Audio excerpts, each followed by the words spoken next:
Bonjour à tous, j'espère que vous allez excellemment bien et aujourd'hui on va parler sport mécanique, on va parler Formule 1 avec le baromètre numéro 4. Et oui, c'était ce week-end le Grand Prix d'Azerbaïdjan et on va faire un petit bilan sur cette course où il s'est passé plein de choses. Alors pas pendant le Grand Prix. Il y a eu l'accident avec la plaque d'égout, les accidents en qualification. En course, c'était un petit peu plus calme, enfin du côté des courses de la F1. Mais on va faire un petit résumé, un petit baromètre pour savoir qui était en forme, qui n'était pas en forme, comme d'habitude, après chaque Grand Prix. Et ça commence tout de suite avec le bilan des Bleus. Et on commence avec Romain Grosjean, le Français, le pilote As, qui a eu un week-end encore compliqué. Alors, As ne s'attendait pas à des merveilles avant cette course. Eh bien, il n'y a pas eu de surprise du côté de chez As. Rien n'a été vraiment excellent. Des essais libres compliqués. Une voiture qui ne tient pas en fait la température dans les pneus avant. Donc les pneus ne sont pas à la bonne température, ne sont pas assez chauds. Comme ils ne sont pas assez chauds, ils ne se déforment pas. La pression n'est pas la bonne non plus. Donc c'est un enfer à piloter. En fait, le problème proviendrait peut-être de la température des freins, des écopes de freins. On rappelle que cette année, les écopes de freins sont beaucoup moins évoluées que l'année dernière. Ça fait partie des changements dans la réglementation. Ça gênerait l'équipe As. Romain, en plus, qui a été éliminé en Q1 dès la Q1. Première partie qualification, il disait lui-même, la voiture ne marchait pas du tout. Et puis pas vraiment de solution pour améliorer la voiture. Donc c'est un peu dommageable pour lui, mais pour le moment, ils n'ont pas l'air de trouver de solution à ce problème. Alors pour Romain, l'avantage c'est que le prochain Grand Prix c'est la Catalogne. Normalement en Catalogne il devrait faire chaud. Et surtout c'est une piste qui permet de conserver ses pneus à température, mais il va falloir trouver des solutions pour régler ce problème, sinon As ne devrait pas être la quatrième force du plateau cette saison. On peut rajouter également pour Grosjean, petite fin, en course, le rythme avec les médiums avait l'air d'être un peu meilleur qu'avec les softs. Je dis bien un peu meilleur. Malgré tout, en fin de relais avec les médiums, il avait du mal. Et puis il a abandonné en course à cause d'un problème de frein. Souci assez récurrent chez As. Les soucis de frein, on se souvient quand ils étaient avec Brembo par exemple les premières années. Ils avaient eu une grosse période galère avec les freins. Deuxième Français du plateau, c'est Pierre Gasly. Et bien pour Pierre, c'est un week-end frustrant. Parce que tout semblait un petit peu mieux aller pour Pierre. Alors déjà ça commence avec la deuxième séance d'essai libre. Il finit 9ème, voilà. Donc avec on sentait un pilote qui était plutôt satisfait de sa voiture. Il commence à prendre confiance dans la voiture, elle commence à mieux réagir à son pilotage. Donc voilà, il commence à être un peu meilleur. Mais à la fin de cette séance d'essai libre, il ne va pas à la peser, c'est-à-dire qu'on l'oblige à aller à la peser, c'est de manière aléatoire pendant les séances, on peut vous appeler pour peser votre voiture. Il ne l'a pas fait, donc dans ce cas-là, c'est une sanction assez sévère. Il est parti donc de la pit lane en course. Malgré tout, il a participé aux qualifications, un bon temps en qualification. Il est en tête en Q1, malgré encore une fois le souci au niveau du débitmètre de sa voiture, parce que je rappelle que il a dépassé la valeur de 100 kg d'essence heure, je crois, consommée. Enfin, il a passé cette valeur-là. Et donc, dans ce cas-là, il a été disqualifié des qualifications. Ça ne changeait pas grand-chose à son problème, vu qu'il partait dernier sur la pit lane. Après, en course, bon rythme. Il est parti avec les médiums, quand tout le monde... les pilotes de tête sont partis avec, pour la plupart avec les softs. Il fait partie des 4-5 pilotes qui sont partis avec les médiums. Bon rythme. Et puis surtout, comparé à Charles Leclerc par exemple, il a réussi à mieux les conserver, je trouvais. Il a pris un départ prudent, mais après au bout de 3-4 tours, à partir du moment où ils étaient chauds, il dépasse Raikkonen qui était également parti de la pit lane, il dépasse les Renault, il dépasse les As, Et puis ensuite, il revient assez facilement sur la Racing Point et sur les deux Racing Point, pardon, et sur les McLaren. Et puis ensuite, il avait un bon rythme. Au moment de son abandon, il avait 30 secondes d'avance sur Perez. Je pense qu'il aurait posé des soucis à Charles Leclerc. Et surtout, Charles Leclerc n'aurait pas pu faire son deuxième arrêt pour tenter de battre le meilleur tour en course.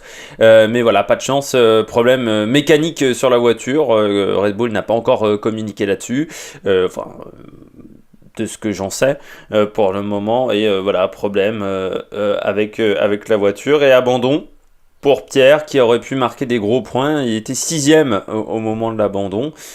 C'est encore dommage, frustrant, mais j'ai l'impression que ça va mieux pour Pierre Gasly. Malgré tout, est-ce qu'il pourra se battre avec Verstappen dans les jours à venir, dans les mois à venir? C'est un peu la question qu'on peut se poser encore. Tout de suite, les pilotes et les équipes au top. Et on commence tout de suite avec Mercedes. Et quelle course encore de Mercedes. Victoire de Bottas avec la pole position en prime. Week-end sans problème pour Bottas qui est, je pense, l'adversaire numéro 1 d'Hamilton, parce que l'impression que Ferrari ça va être compliqué pendant encore quelques courses. Non, vraiment week-end parfait. Bottas, on sait qu'il aime bien ce circuit, il avait fait des bonnes qualifications l'année dernière devant Hamilton. Il était devant avant sa crevaison. Et bien là, il a fait une course parfaite, avec aussi l'avantage de ne pas avoir de safety car pendant le Grand Prix. Pas grand-chose à dire sur Bottas, qui fait moins d'erreurs que l'année dernière, a surtout un rythme plus constant en course. Il l'a prouvé en fin de Grand Prix, où Hamilton lui mettait la pression. Et je crois qu'il a progressé par rapport à la saison dernière, où souvent, en rythme de course, il n'était pas excellent. Après, il faudra voir, parce que souvent, Bottas, il commence bien. Puis après, derrière, il a un peu plus de mal à partir de Montréal ou Hockenheim, Silverstone. Des fois, c'est un peu plus complexe pour lui. Hamilton, de l'autre côté, là encore, un bon Grand Prix pour lui. Deuxième sur la grille, deuxième en course. Il avait un bon rythme en fin de Grand Prix, mais ça ne lui a pas suffi pour dépasser Bottas. Et puis pour lui, c'est quand même des points par rapport à Vettel et Leclerc. Il engrange les points. Ça c'est clair et net. Et pour Mercedes, de toute façon, c'est un 4e doublé en 4 courses. Et ça, c'est une première. En F1, aucune équipe n'avait réussi à faire 4 doublés lors des 4 premières courses de la saison. Alors malgré tout, c'est pas encore le record de Mercedes au niveau du nombre de doublés consécutifs. Ils avaient réussi à en faire 5 d'affilée, mais c'était en cours de saison. Donc peut-être qu'en Catalogne, on aura la même performance. Pour Mercedes, mais faire attention quand même en Catalogne, parce que Ferrari était très performant pendant les essais de pré-saison. Donc normalement, vu que c'est le même circuit, ça devrait mieux aller pour Ferrari. Du côté de Mercedes également, stratégie. Alors la course a été bonne, malgré le fait que leur voiture n'était pas idéale. Ils n'avaient pas forcément la voiture la plus rapide sur un tour qualif. Eux, ils avaient décidé de privilégier le rythme de course. Et pourtant, ils sont en première ligne. Pourquoi ? Parce que en 3e partie de qualification, on sait que c'est un circuit comme Monza, où l'aspiration a un effet hyper important. Ils sont partis en premier de la pit lane. Et là, ils ont décidé de faire des faux essais de départ, ce qui fait que tout le monde leur est passé devant et qu'ils ont pu récupérer l'aspiration de tout le monde. Ferrari s'est fait avoir sur ce coup-là et Mercedes a été très intelligent. Les essais de départ, c'était jamais arrivé ça. Moi, je l'avais jamais vu de faire des essais de départ en qualification. Mais bon, voilà, Mercedes, ils ont toujours un temps d'avance, que ça soit au niveau de la voiture, mais également en termes de stratégie. Depuis maintenant 4 ans, il y a le double arrêt en Chine. Et bien là encore, ça a très bien marché. Et donc pour le moment, Du côté de chez Mercedes, et bon, on est largement en tête du classement constructeur et du classement pilote. Verstappen, c'est le deuxième pilote au top. Voilà, Verstappen, alors comme Red Bull, il y a du mieux dans l'équipe, ça on l'a senti sur ce Grand Prix, puis surtout malgré le fait qu'il ne peut pas lutter face à Mercedes, hein, le moteur Honda sur un circuit comme Bakou, hein, avec toute cette dernière portion de pleine charge, 24 secondes, je rappelle, entre le virage 16 et le virage 1 qui se font totalement à fond, donc impossible pour le moteur Honda qui a encore, on va dire, une vingtaine de chevaux de lutter. Malgré tout, il a été performant, il prend une belle 4e place. Pouvait pas faire beaucoup mieux, surtout que bon, selon lui la virtual safety car l'a gêné pendant le Grand Prix. Je pense que ça aurait été quand même compliqué d'aller chercher Vettel en fin de course de la part de Verstappen. Moteur Honda qui me semble un peu meilleur. On rappelle, ils ont modifié avant ce Grand Prix toute la portion thermique du moteur. Je rappelle qu'un moteur de F1, c'est un V6 hybride, donc mi-électrique, mi-thermique. Toute la portion thermique, donc toute la portion essence du moteur a été modifiée pour fiabiliser principalement le moteur. Mais Christian Horner, le directeur de Red Bull, disait qu'on a gagné, on va dire, environ 20 chevaux sur le moteur, donc c'est pas négligeable pour aller chercher quelques kilomètres en plus sur ce circuit. On a vu un Pierre Gasly en qualification, certes avec une excellente aspiration, a atteint les 341-342 km/h au moment du passage sur la ligne de départ arrivée. Du côté de Verstappen, moi ce qui m'intéresse, c'est qu'au bout de 4 Grands Prix, on peut dire que c'est un petit peu le 3e homme du championnat. Il fait un début de saison bien plus sérieux et constant que l'année dernière. On se souvient qu'au même stade l'année dernière, il avait 2 abandons et il était rentré dans son coéquipier. Là, c'est beaucoup mieux et il est sérieux, constant. Et s'il continue comme ça, il pourra faire sa meilleure saison en Formule 1, le néerlandais. La 3e équipe qui a été performante, c'est Racing Point. Les hommes en rose, enfin rose-violet, c'est les couleurs de la voiture, ont fait un très bon Grand Prix. C'est un circuit qu'affectionnent les 2 pilotes de l'équipe. Stroll a fait son seul podium en Formule 1 sur cette piste. Et puis, comme je l'avais dit, Sergio Pérez est le seul pilote qui a fait 2 podiums sur ce circuit avant désormais Hamilton. C'est donc un circuit qu'affectionnent ces 2 pilotes. Moi je pensais même, je l'avais dit dans mes pronostics lors de la présentation du Grand Prix, que Pérez serait le premier des autres, un petit peu derrière les 3 top teams. Et bien ça a été le cas, il finit 6ème. Très bon Grand Prix pour Sergio, sérieux, serein, menacé pendant très longtemps par les McLaren, mais qui n'ont jamais réussi à le dépasser. Pourquoi ? Parce que la Racing Point, comme la Force India auparavant, a une excellente vitesse de pointe, et surtout ils ont le moteur Mercedes, ça aide pour maximiser la vitesse de pointe. Dommage pour Stroll, la qualification ratée, éliminé dès la Q1. Alors éliminé dès la Q1 parce que il s'est raté en 2e séance d'essai, où voilà, il a eu un accident un peu bête. Je pense qu'il avait la possibilité de récupérer sa voiture pour l'emmener dans l'échappatoire.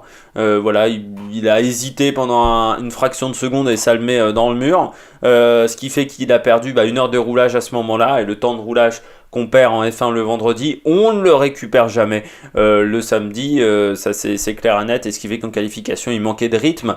Lance Stroll, malgré tout en course il part 16ème, il arrive 9, donc là encore il fait encore un bon Grand Prix, mais il est très bon en rythme de course cette saison.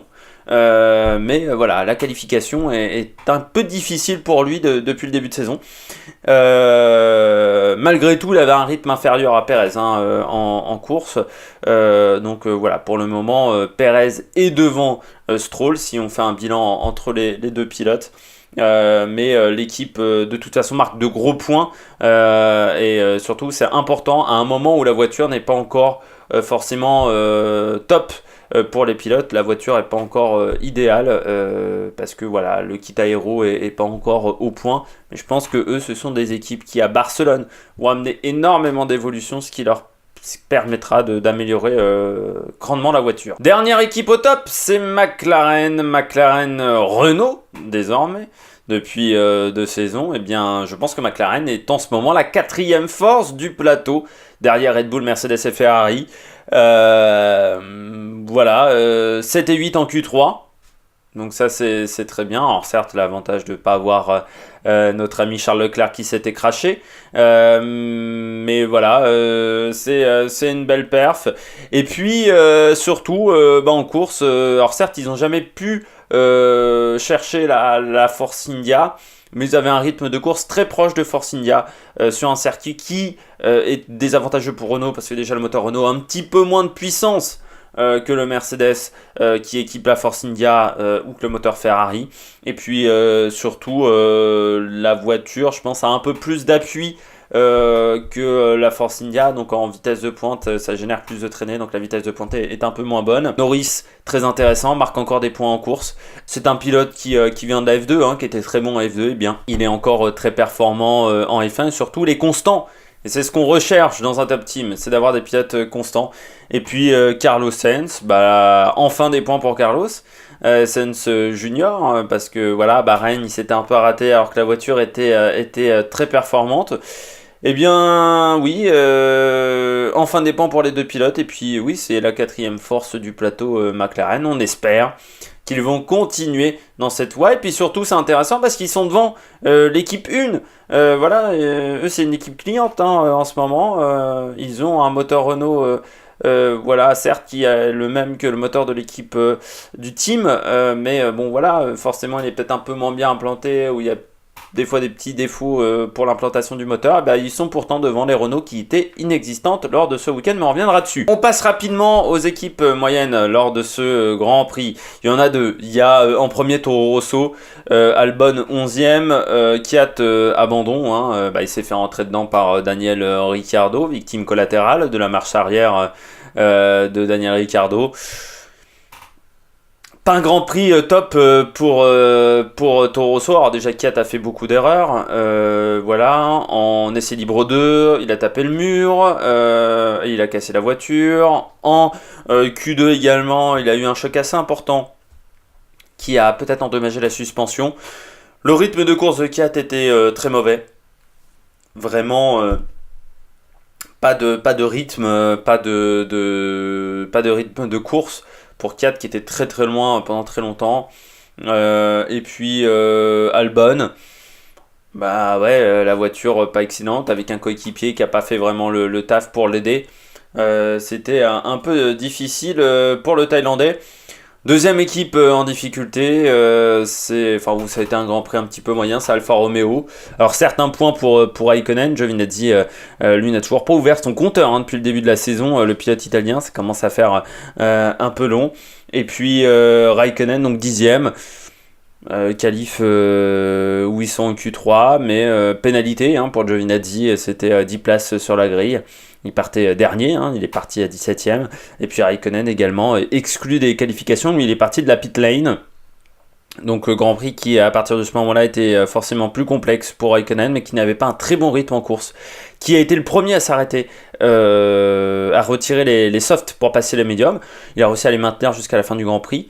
Mais bon, pas de rythme, pas un rythme excellent en course. Il est déçu, Raikkonen.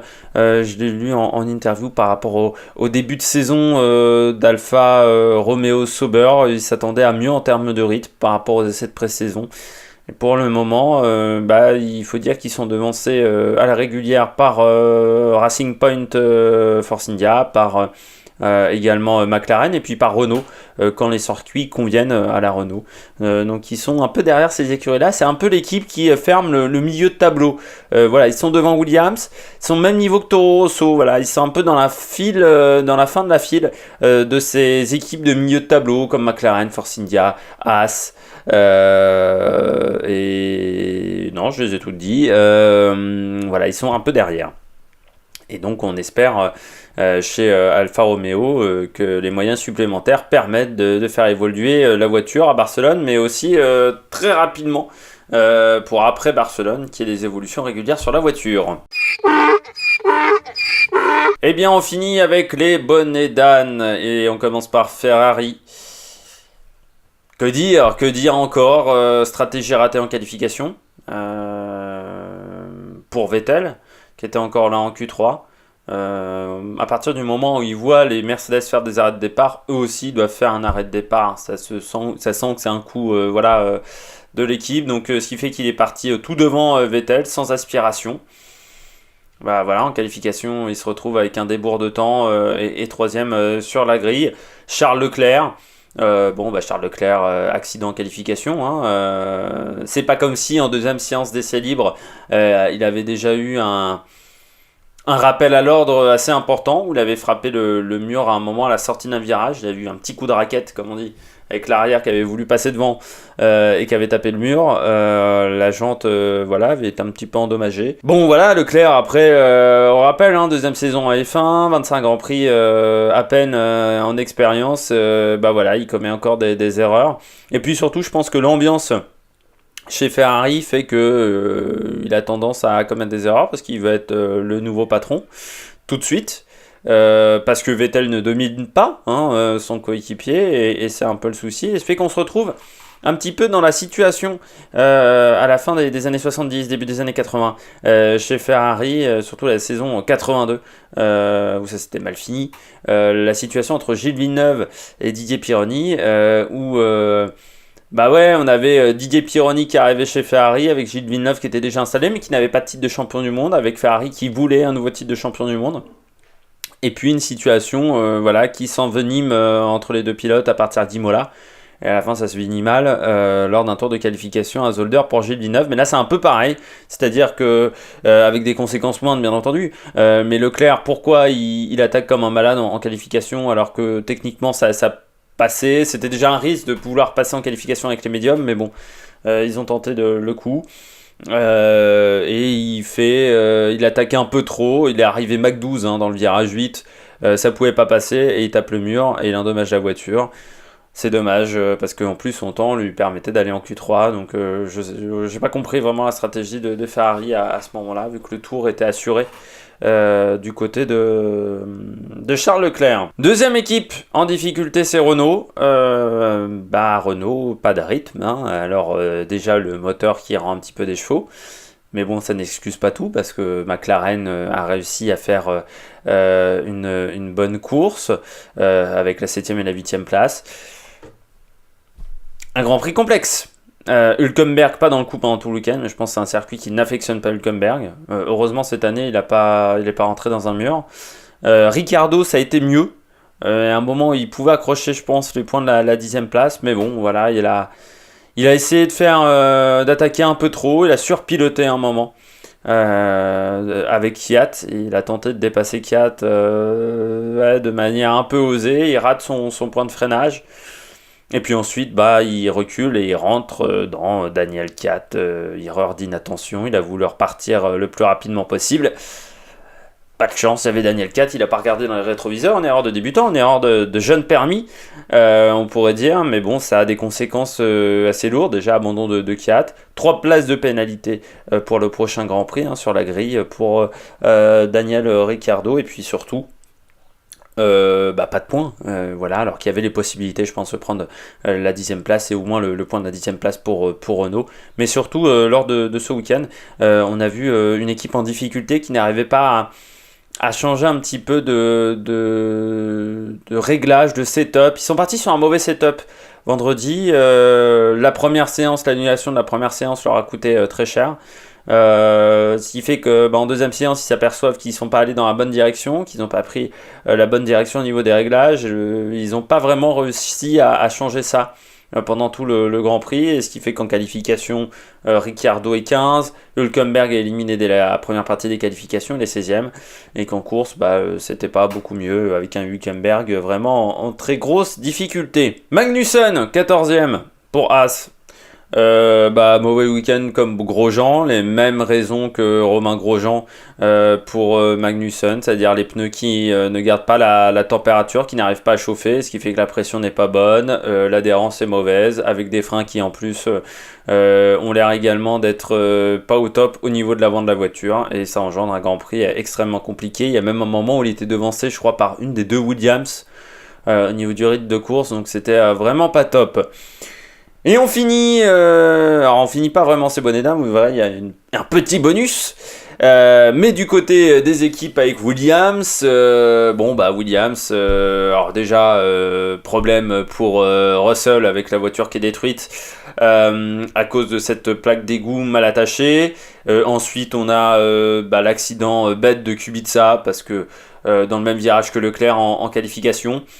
Il attaque beaucoup trop, Kubica. La voiture étant pas performante, de toute façon, même en attaquant, vous n'allez pas pouvoir faire mieux que 19ème pour le moment. Et pourtant, il attaque et il casse des pièces de la voiture, alors que c'est de l'argent. Quand vous cassez une voiture, et que Williams n'en a pas énormément, il me semble, depuis le début de saison.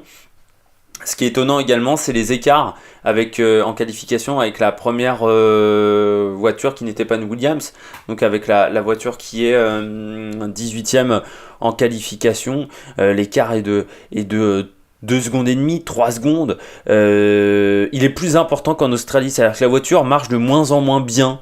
C'est assez étonnant. Normalement, en F1, on arrive à faire mieux marcher la voiture. Et bien là, ce n'est pas le cas. Et puis surtout, j'ai l'impression que chez Williams, il y a une sorte de désintérêt complet dans l'équipe sur cette saison 2019. C'est-à-dire que c'est déjà fini. On sait qu'on n'arrivera pas à améliorer les performances de la voiture. Et voilà le petit bonus des bonnets d'âne. Eh bien, c'est un bonus commissaire de piste.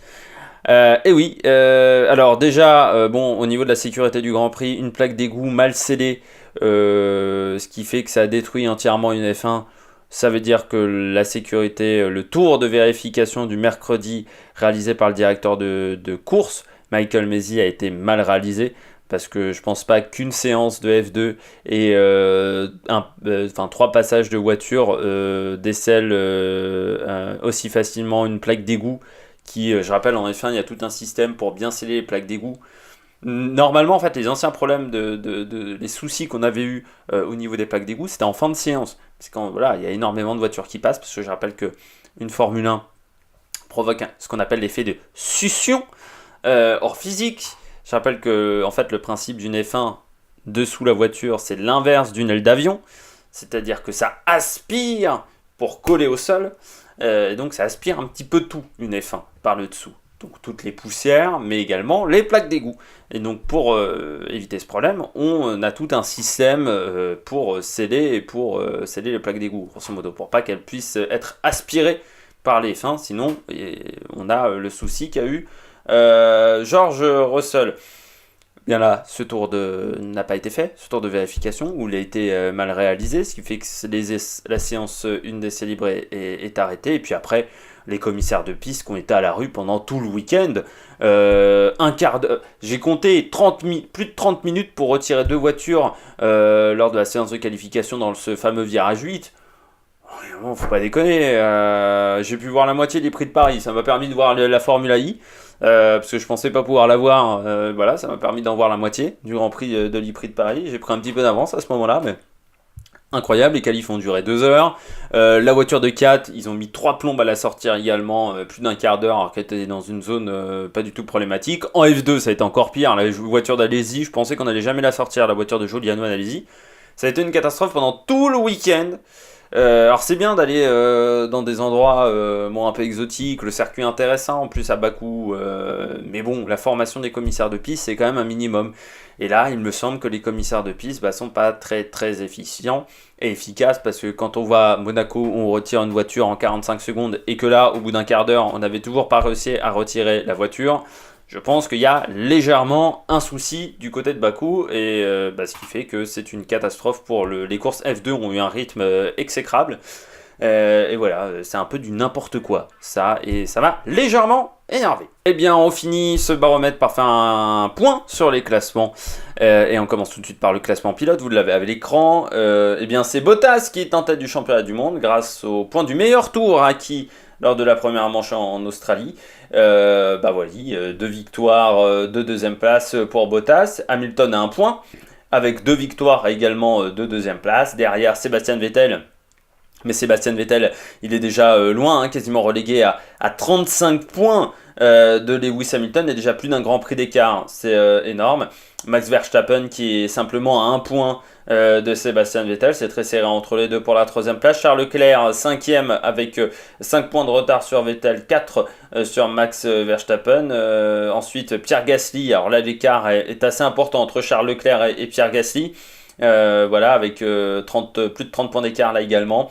Et puis Kimi Raikkonen, Sergio Perez, Lando Norris, ils sont tous les trois très serrés. Ensuite, on a Kevin Magnussen qui a pris les 8 points. Hülkenberg, Ricciardo, Sainz. Voilà, et puis après, il y a encore 4 pilotes qui n'ont pas pris de points. C'est Giovinazzi, Grosjean, Russell et Kubica. Je pense que les deux Williams risquent pendant très longtemps de ne pas prendre de points. Le classement constructeur, vous le voyez désormais. Avec la première place de Mercedes largement devant, voilà, déjà 74 points d'avance sur Ferrari. Je me demande comment ils vont réussir à le perdre, Mercedes, ce classement constructeur. Je pense que c'est déjà très très bien embarqué parce que connaissant la force de Mercedes, surtout la force pour faire évoluer leur machine et pour réagir lors de coups durs, ça me semble déjà perdu pour Ferrari qui devra se contenter de la deuxième place. Red Bull, malgré le fait que Gasly marque pas énormément de points, en a quand même 64. McLaren 18, Racing Point 17 et puis Alfa Romeo 13. Et Renault se retrouve 7ème. Pour Renault, déjà 6 points de retard sur McLaren. L'équipe cliente, ça fait un peu tâche là. Et puis Williams 0 points. Et Toro Rosso 4 points en difficulté. J'espère que vous avez aimé cette vidéo. N'hésitez pas à la relayer sur vos réseaux sociaux. N'hésitez pas à mettre un pouce bleu, à vous abonner à la chaîne, à réagir dans les commentaires. Et puis pour la Formule 1, alors pour le sport mécanique, on parlera de la F2 en fin de semaine. On fera un résumé, un baromètre des 4 premières courses de la F2. Et puis pour la F1, on fera la présentation du Grand Prix d'Espagne sur le circuit de Catalunya. La présentation du Grand Prix, ça sera le 9 mai, la course débutant le 10, voilà, donc c'est toujours le jeudi d'avant. Et puis on fera le baromètre le mardi après le Grand Prix. Voilà, de la même manière qu'on a fait pour ce Grand Prix de Bakou. C'est vrai que pour les Grands Prix européens, c'est un peu plus facile pour le faire. Eh bien, rendez-vous pour de nouvelles aventures sur l'Amérique Production. Ciao, ciao!